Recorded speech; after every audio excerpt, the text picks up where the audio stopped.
प्रणाम भगवान। ओम श्री गुरुवे नमः। ओम गुरुर्ब्रह्मा गुरुर्विष्णु गुरुर्देवो महेश्वरः गुरु साक्षात् परम ब्रह्म तस्मै श्री गुरुवे नमः। ओम शांति शांति शांति। ओम ब्रह्म ज्ञान और उसकी साधना द्वारा स्वामी अखंडानंद सरस्वती जी महाराज द्वारा भगवान। ओम स्वामी जी ध्यायन्ति पर्वतः की व्याख्या कर रहे थे कि पर्वत मानो ध्यान कर रहे हैं, इसमें है दृढ़ता, बिल्कुल शिला हृदय। और श्री उड़िया बाबा जी महाराज एक श्लोक बोलते हैं निरस्त सर्व संकल्पा या शिलावद व स्थिता जागृत निद्रा विनिर्मुक्ता सा स्वरूप स्थिति परा। कि शरीर स्थिर हो और प्रलोभन कोई बहिर्मुख ना कर सके और सारे संकल्प मिट जाएं। जैसे घनशिला बिना किसी दूसरी वस्तु को अवकाश दिए स्थिर रहती है, ऐसी स्थिरता हो जाए और न जागृत हो न निद्रा हो, माने जागृत स्वप्न सुषुप्ति ना हो और ऐसी स्थिति हो घन शिलावत।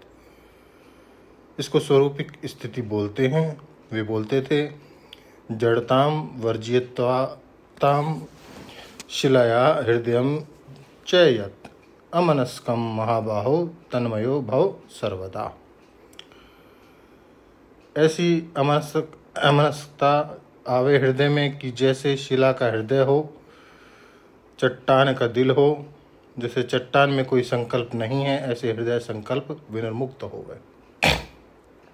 तो अब देखो, एक ध्यान यह हुआ, पर वेदांत में एक बात पर विचार करने की है।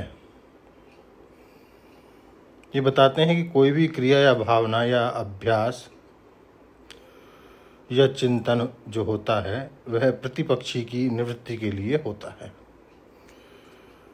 अगर आप यह नहीं समझोगे कि उसका निवृत्त क्या है, माने किस चीज़ को हटाने के लिए आप ध्यान को अपने हृदय में बसा रहे हो, तो आपका ध्यान आपकी लक्ष्य पूर्ति का साधन नहीं बनेगा। यह ध्यान के साथ रिश्ता जोड़ा है। काहे के लिए?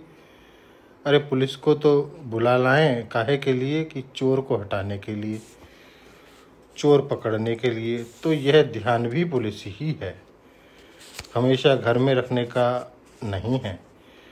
यह किस चोर को भगाने के लिए ध्यान की पुलिस बुलाई कि आपको इस बात पर ध्यान देना चाहिए।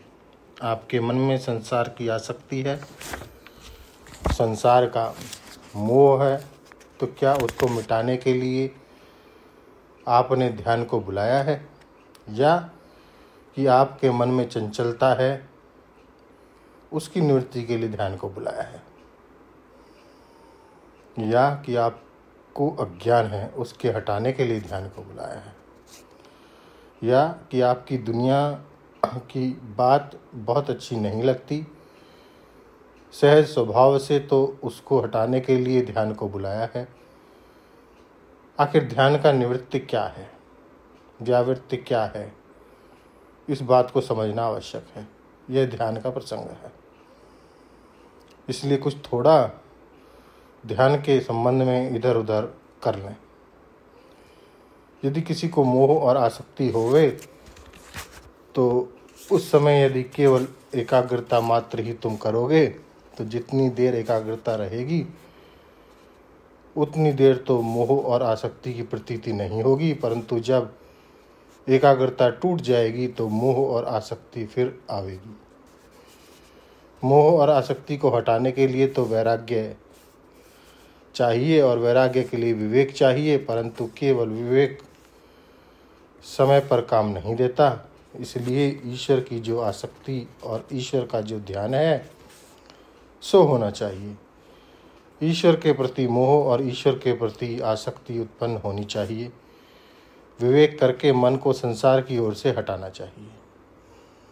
ईश्वर के प्रति मोह आसक्ति उत्पन्न करे, ऐसा ध्यान आपको मोह और आसक्ति छुड़ाने के लिए काम देगा। अब मन की चंचलता और आसक्ति के विषय में थोड़ा स्वामी जी और आगे बताएंगे, भगवान को लेंगे अगले सत्संग में। ओम शांति ही शांति ही शांति। प्रणाम भगवान।